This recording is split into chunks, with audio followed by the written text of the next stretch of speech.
లెక్కలు దాస్తుండ్రు, పార్టీలు అభ్యర్థులు లెక్కలు దాస్తుండ్రు. పరిమితి మూరెడు, ఖర్చు బారెడు. ఎన్నికల సంఘాన్ని ఫులిష్ చేస్తుండ్రు. అభ్యర్థులు పొలిటికల్ పార్టీల తీరు ఇంతే. ఈసీ వ్యయ పరిమితి 95 లక్షలే. ఈ డబ్బుతో ఎన్నికలు గట్టెక్కడం సాధ్యమేనా? ఎన్నికల కమిషన్కు ఈ సంగతి తెలియదా? ఒక్క బహిరంగ సభ ఖర్చు 85 లక్షలు అవుతుంది. జన సమీకరణకు 60 లక్షల పైమాటే. ఇప్పటికే దాటేసిన వ్యయ పరిమితి. ఎన్నికల వ్యయ పరిశీలకులు ఏం చేస్తున్నారు? ఒక్కో ఎంపీ నియోజకవర్గంలో 150 కోట్ల వ్యయం అవుతా ఉందట. ఇప్పుడు ఎన్నికల నిబంధన ప్రకారం ఏంటంటే, ఒక పార్లమెంట్లో అంటే ఒక లోక్సభకు పోటీ చేస్తున్నటువంటి ఒక అభ్యర్థి 95 లక్షలు మాత్రమే ఖర్చు పెట్టాలి. అంతకంటే ఒక్క రూపాయి కూడా ఎక్కువ ఖర్చు పెట్టడానికి వీల్లేదు. 95 లక్షలతోనే ఏమన్నా ఎంపీ సర్పంచ్ అన్న గెలుస్తుందా? ఇవి కూడా పంచుతందుకు కాదు, మళ్ళీ పంచుతందుకు కూడా కాదు. ఖర్చులకు జెండాల సభలు సమావేశాలు బాక్సులు ఒక్క సభకే కొన్ని కోట్ల రూపాయలు ఖర్చు అవుతున్నాయి ఇవాళ రేపు. ఇక మరి ఈ లెక్కలని ఇప్పుడు ఎన్నికల సంఘాన్ని ప్రతిసారి ఫూల్ చేస్తూ ఉంటారు ఎన్నికలు వచ్చినప్పుడల్లా. దేశవ్యాప్తంగా సార్వత్రిక ఎన్నికల ప్రచారం ముమ్మరంగా సాగుతుంది. ప్రధాన రాజకీయ పార్టీలు ఎవరికి వారు పైచేయి సాధించేందుకు బ్యాలెట్ క్షేత్రంలో సర్వశక్తులు వడ్డేందుకు ప్రయత్నిస్తున్నారు. అయితే ఎన్నికల్లో పోటీ చేసే అభ్యర్థులు రాజకీయ పార్టీలు మాత్రం లెక్కలను దాచి ఎన్నికల సంఘాన్ని ఫులిష్ చేస్తున్నాయి. నిజానికి ఒక లోక్సభ అభ్యర్థి ఎన్నికల తంతు కోసం 95 లక్షలకు మించి ఖర్చు పెట్టొద్దని నిబంధనలను ఎన్నికల సంఘం తీసుకొచ్చింది. కానీ ఇది ఎక్కడ అమలు కావడం లేదు. ఒక్కో ఎంపీ అభ్యర్థి 150 కోట్ల వరకు ఎన్నికల ఖర్చు కోసం చేస్తున్నారు. ఎన్నికల వ్యయానికి సంబంధించి లెక్క పత్రాలు ఉండడం లేదు.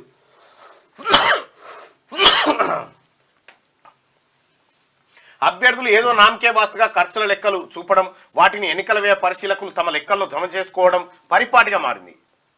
కండక్ట్ ఆఫ్ ఎలక్షన్ రూల్స్ 1961లోని రూల్ నెంబర్ 90 ప్రకారం గరిష్టంగా ఎంత ఖర్చు చేయొచ్చో అంతకు మించి ఖర్చు పెట్టడానికి నిబంధనలు అంగీకరించావు. నిజానికి క్షేత్రస్థాయిలో ఏం జరుగుతుందనే సంగతి ఎన్నికల వ్యయ పరిశీలకులు ఏమాత్రం పట్టించుకోవడం లేదు. వాస్తవంగా ఒక్కో ఎంపీ అభ్యర్థికి 95 లక్షలతో ఎన్నిక ప్రక్రియను కంప్లీట్ చేయడం సాధ్యమయ్యే పని కాదు.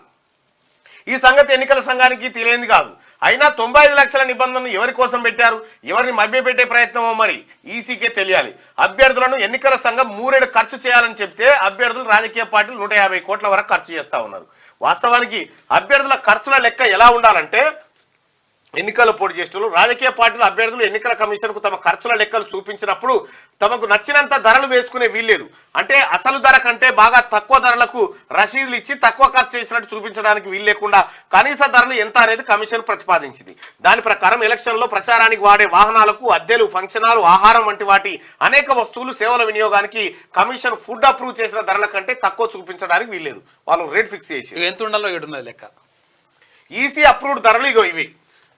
ఇక ఇప్పుడు వాస్తవానికి కూడా ఒక ఎంపీ అభ్యర్థి తన సభ పెడితే కనీసం కోటి అయితే అంతే, కనీసం కోటి అయితే ఒక్క బహిరంగ సభకు 85 లక్షల పైమాటే.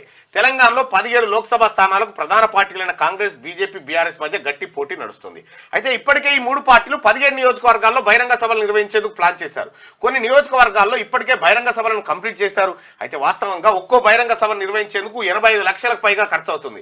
జన సమీకరణ చేయడం, జనాన్ని సభకు ట్రాన్స్పోర్ట్ చేయడం వంటి కలిపితే దాదాపు 60 లక్షల వరకు ఖర్చు అవుతుంది. ఇది కాకుండా సభా వేదిక, లైటింగ్, సౌండ్ సెట్టింగ్, బారికేడ్లు, ఎల్ఈడీలు, టెంట్లు, ఇతరత్ర ఖర్చులు కలుపుకుంటే మరో 25 లక్షల వరకు ఖర్చు అవుతుంది. అంటే ఈ లెక్కన ఒక్క సభకు 85 లక్షలు ఖర్చు అవుతాయి.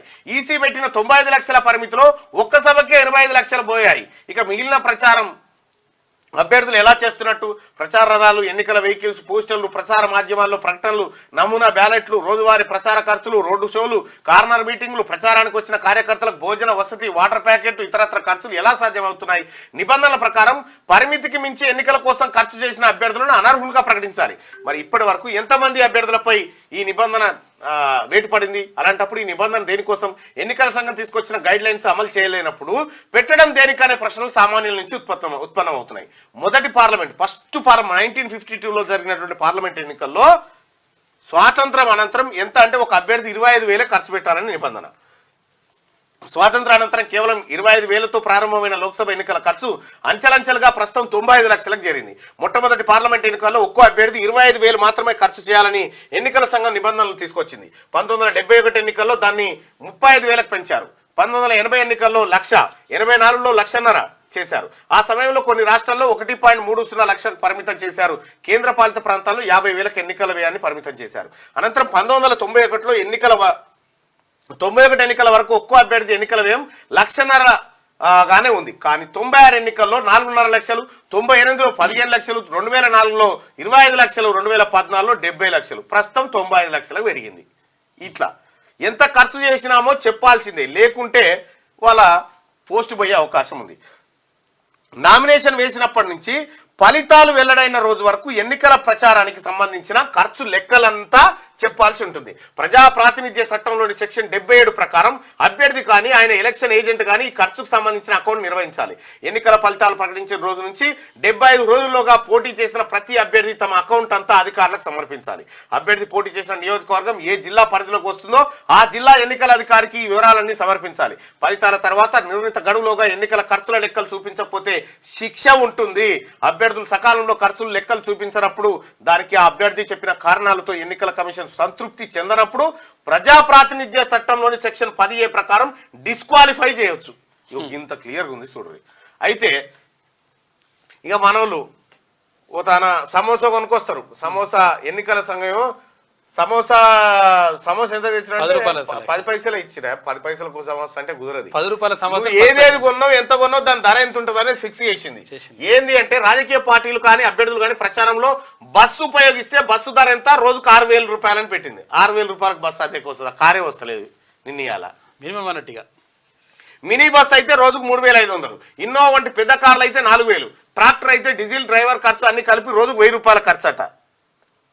ఇక ఫంక్షన్ హాల్ ఖర్చు పట్టణ ప్రాంతాల్లో అయితే రోజుకు 15,000, అదే గ్రామాల్లో అయితే 12,000. ప్రచార వీడియోలు ప్రదర్శించడానికి, సభలు సమావేశాలు టెలికాస్ట్ చేయడానికి ఉపయోగించే తెరలకు అద్దె రోజుకు 15,000.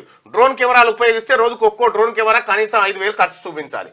ఇక ఆహారం విషయానికి వస్తే భోజన ఖర్చు ఒక్కొక్కరికి 80 రూపాయలు, టిఫిన్ ఖర్చు గ్రామాల్లో అయితే 30, పట్టణాల్లో అయితే 35 కనీస ఖర్చుగా చూపించాలి. చికెన్ బిర్యానీ ఖర్చు గ్రామాల్లో అయితే 100, పట్టణాల్లో అయితే 140. మటన్ బిర్యానీ ఖర్చు గ్రామాల్లో 150, పట్టణాల్లో 180. వెజ్ బిర్యానీ గ్రామాల్లో 70, పట్టణాల్లో 80. టీ పట్టణాల్లో అయితే 10, గ్రామాల్లో అయితే 8. సమోసా 10 రూపాయలు, వాటర్ బాటిల్ 20 రూపాయలు. పార్టీ కార్యకర్తల మెడలో వేసుకునే కండువాలు ఒక్కొక్కటి 15 రూపాయలు, టోపీలు ఒక్కొక్కటి 20 రూపాయలు. ఫోటోలు ప్రింట్ చేసిన టీషర్ట్లు అయితే 100 రూపాయలు ఖర్చు చూపించవచ్చు. ఇప్పుడు ఎన్నికల సంఘం ఇక ఇట్లా చెప్పింది కదా, చికెన్ బిర్యానీ ఖర్చు ఎంత అంటే 100 రూపాయలు అని చెప్పి ఇంతే ఉండాలని చెప్పింది. ఇప్పుడు దాదాపుగా ఎన్నికల సంఘం అధికారులు దేశవ్యాప్తంగా పర్యటిస్తూ ఉంటారు. వాళ్ళు కూడా అక్కడక్కడ వాళ్ళు తినేటువంటి వస్తువులకు బిల్లులు పెడుతుంటారు. 100 కంటే ఎక్కువ పెట్టకురి, మళ్ళీ మీరు కూడా 100 కంటే ఎక్కువ పెట్టకురి, అప్పుడు తెలుస్తుంది. ఈ విషయం ఏంటంటే ఈ ఖర్చులతోటి ఎన్నికలు జరగవు. ఇదంతా తూతు మంత్రంగా వీళ్ళు ఏదో నిబంధన పెట్టినట్టు చేస్తారు, వాళ్ళు పాటించినట్టు చేస్తారు. అది కూరలేని పామంటారు దీన్ని, ఇది ఎన్నికల సంఘాన్ని. అందుకే ఇది కథ. లెక్కలు దాస్తురంటే దాసకపోతే ఇది అందరికీ ఎరక, మళ్ళా తెలివనోడే లేడు.